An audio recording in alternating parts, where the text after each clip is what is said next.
The churches will tell you the sin came through Adam and Eve. But that's wrong, as you now know. Sin did not enter into this world. Sin already entered into this creation through Satan. We are here to fulfill and to go through a particular test in the transition of our life. This is not the final abode. God did not create human beings on earth to live forever. This is a life of transition to make sure we can demonstrate to ourselves whether we deserve to go to heaven or hell, because we are created with free will, freedom of choice.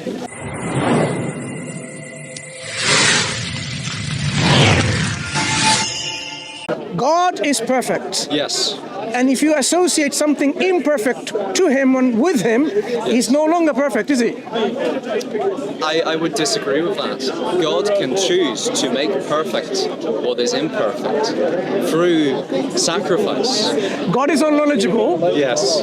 If you add ignorance to his own knowledge, what do you have in total as a consequence? God is all-knowledgeable. In your belief, he lays down something of his knowledge, becomes ignorant.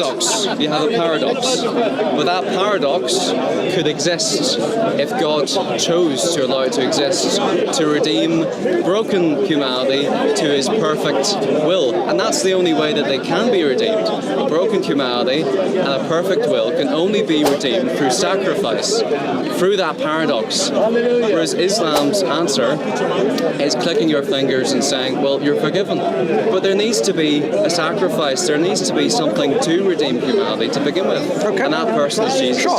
So, you see, Islam looks at it differently.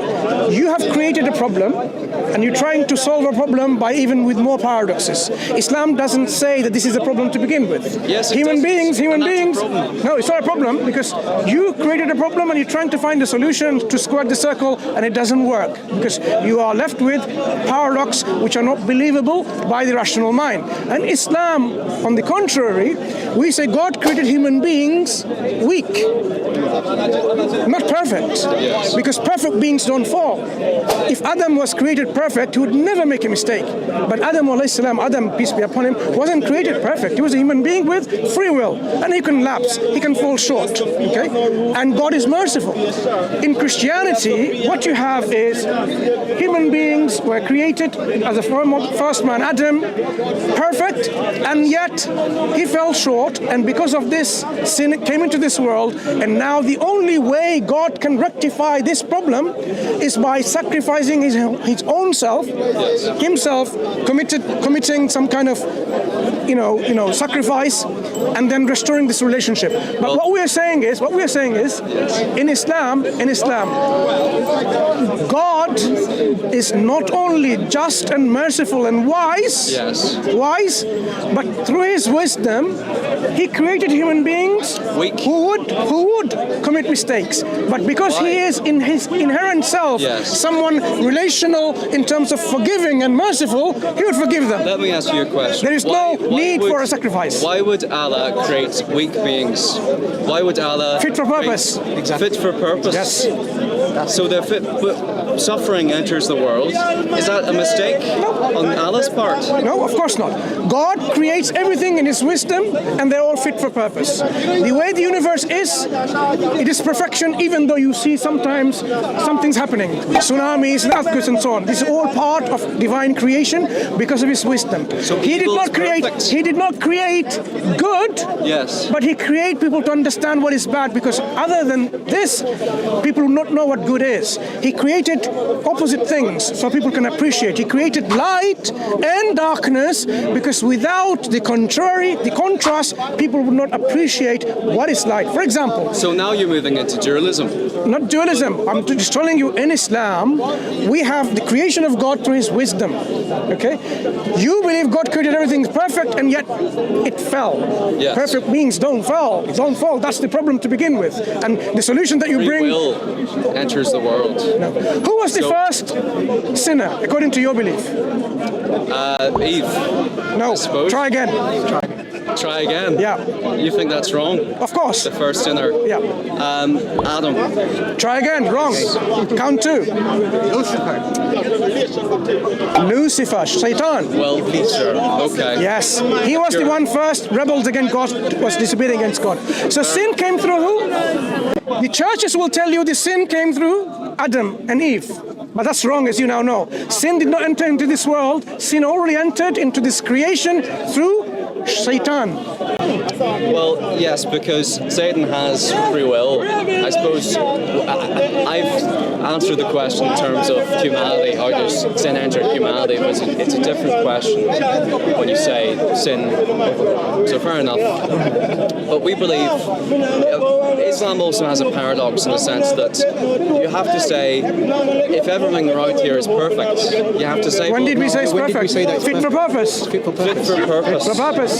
So just could you expand on that a bit? Yeah. What does fit for purpose mean? When human beings are created, some of the human beings are born with no limbs, some deficiencies in their limbs and faculties. Some of them are born blind, some of them are born deaf, some of them born perfectly with all these faculties. But they're all fit for purpose to fulfill the purpose they're created for.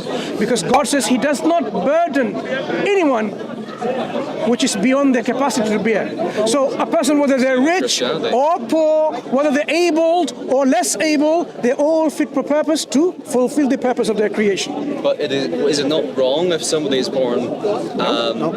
God creates and tests them, because this life is a test for all of us to see who is better in deeds and who deserves the heaven, the paradise, the Jannah that God has promised.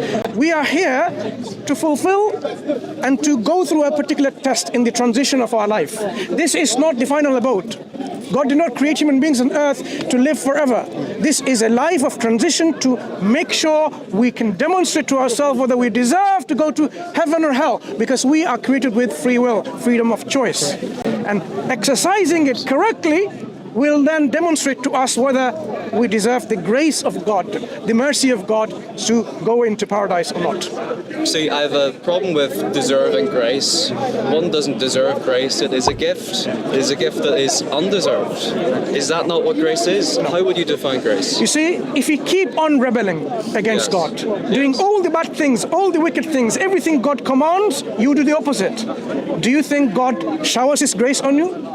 If you are repentant, if you have a relationship with God, yes.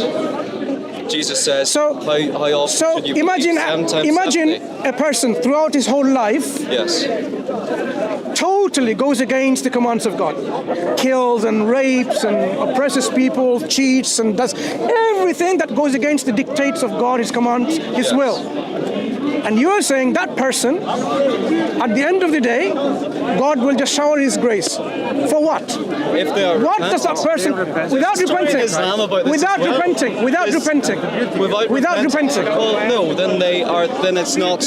So you are now telling me to receive the grace of God is conditional on someone repenting. Exactly. So there is a condition attached to receive the grace of God. There is the condition of being in a relationship with God, which is different from works. It's a condition. It's not a free gift, is it? It's not unconditional. It's conditions attached. That's exactly what we're saying, is to be recipient of God's grace. One condition. There is a condition. One condition. Whatever it is. We are in a relationship with God. But it is not unconditional.